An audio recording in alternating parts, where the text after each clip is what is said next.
masks himself. We spoke with him back in December of 2020, and he's back with us now for an update. Jody, hello.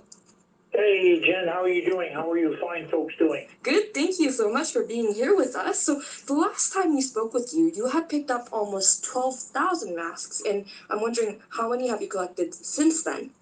Holy bejesus, I've picked up now over 53,000. I'm actually at 53,097, and I'm at 3,245 plastic gloves that I picked up as well. Wow.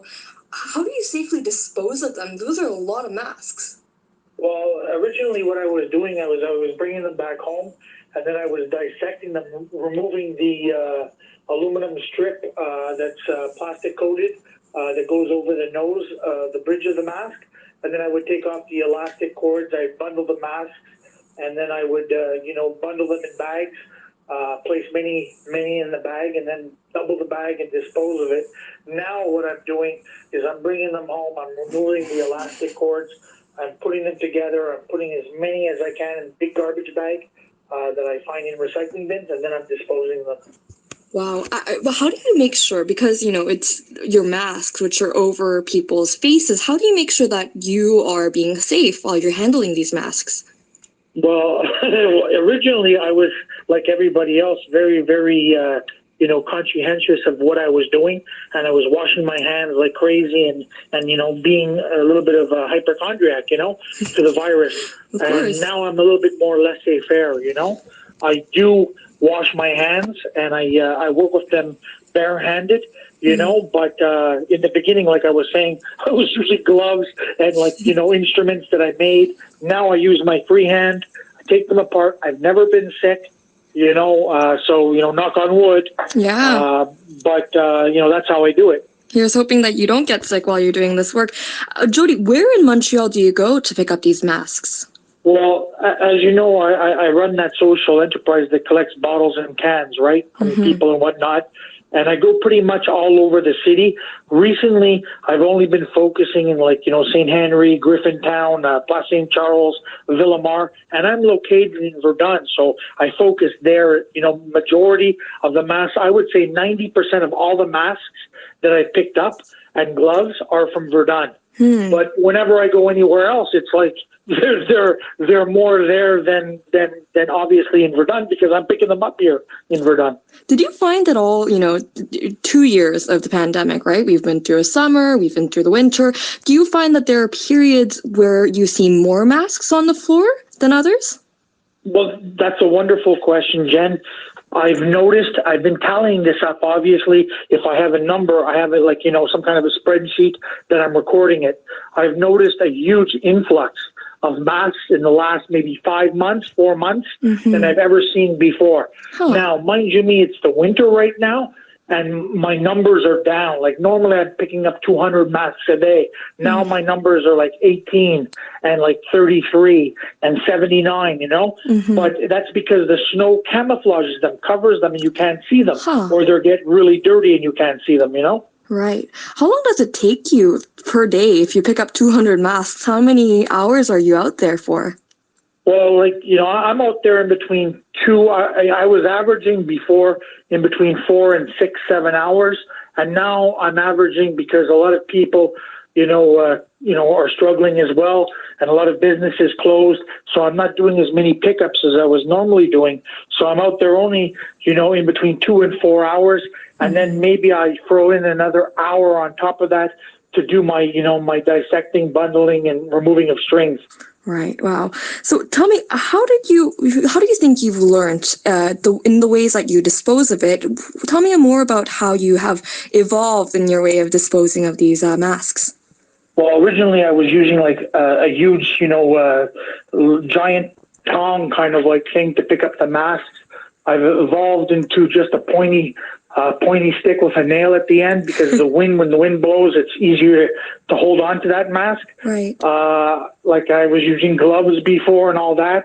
And then I was being really, really, really careful. Now I'm a little bit less laissez-faire.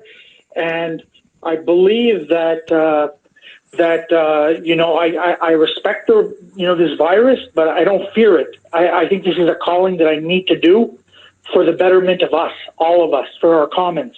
Mm-hmm. And when word got out about what you were doing, what was the response like in the community? Well, originally, people would look at you like, what the heck you're doing? They'd cross the street, like away from you, like you're a leper, But, more and more, radio stations, newspapers, TV channels picked up on the story. And I have, a few politicians that picked up on it and posted it on their walls on Facebook and stuff. People pay attention. I had a whole summer campaign where I created this sign and I stood on Wellington Street on Sundays for, a couple hours each Sunday. And I would just educate the populace on what these masks are made out of and the problem to our commons, to our riverways, to our, our air, to everything, that these masks, a lot of people are just ignorant. They don't know that the masks are made out of polypropylene, which is plastic. And we're finding plastic in, in our food, in our water. We're finding it in the placentas of pregnant women, and we're finding it in our stool. So it's, this is a huge problem. And with the pandemic, just before the pandemic, there were slight improvements with our plastic consumption. We were starting to cut down on stuff. There was going to be bans of this, bans and that, plastic bags, straws and whatnot, and that's happening. But the influx of, ordering out food and the influx of, visors that people are using and these blue 3M masks and the gloves and the takeout food, like I was saying, has just exponentially increased. I see. And I'm wondering, how do you think the efforts from the government to tackle this problem have been going? How satisfied do you feel? Because it sounds like you're doing a lot individually, but it should really be a collective responsibility. I agree with you. And, that's a wonderful point you brought up. While I was doing my campaign this summer, in the beginning of the summer, the government came out with some kind of campaign. It was unrecognizable to the people that I would ask, They posted this sign, and it was like something like niveau, level in French, level 3, attraper, catch it. And it was kind of like a cartoon of a mask. And, I would stop people on the street and I'd say, I would explain to them, they'd see my sign with the birds entangled and the animals, with the magnetic strip in their stomachs and whatnot and photographs. And I would ask them, do you know what that sign means? And they would look at it and, I have no idea. The sign didn't stay up for long. It stayed up for like a month and a half, 2 months. And it was like taken down. But I find that the city, the province, the country has done zero. Really has done almost nothing to educate the populace on this, I'm finding masks in our recycling bins. I'm finding them in our compost bins. They're everywhere, and I do the cleanup of the water, and I'm always doing environmental and social justice, fights. And now I'm finding them in the water more than I've ever found before. It's terrible. Right. Jody, if people are listening to this and they want to help, how can they do so? Well, please listen to this, folks. You don't lose your car keys. You don't lose your wallets or your purses. You don't lose your cell phone or your mobile, whatever. Why is it you're losing your mask everywhere? Please pay attention, and don't wrap them up in a little ball and conspicuously, stuff them into the sewers and whatnot, because these are plastic. Put them in a Ziploc bag, as many as you can possibly fit in there. Then put that in another bag and dispose of it properly, And when I say properly, right now, we don't have in place, recycling systems for it. No matter what you hear, the companies that are out there, I believe that they're green sheen. I believe that they're greenwashing. They're the same companies that sell the masks, So, to properly dispose of it so that when it's on its way to the landfill, it doesn't blow back into our natural environment, into our commons, into our waterways. All right. Thank you so much, Jody, for joining us. Well, thank you, Jen, for having me. I'm really happy because this message needs to be heard, loud. Sure, absolutely. Jody Avalon is the founder of Cans for Cash collection service, and he's picked up over 50,000 masks incoming since May of 2020. Heading over to the roads with Lita Poulsen, how's it looking? It's pretty busy still through the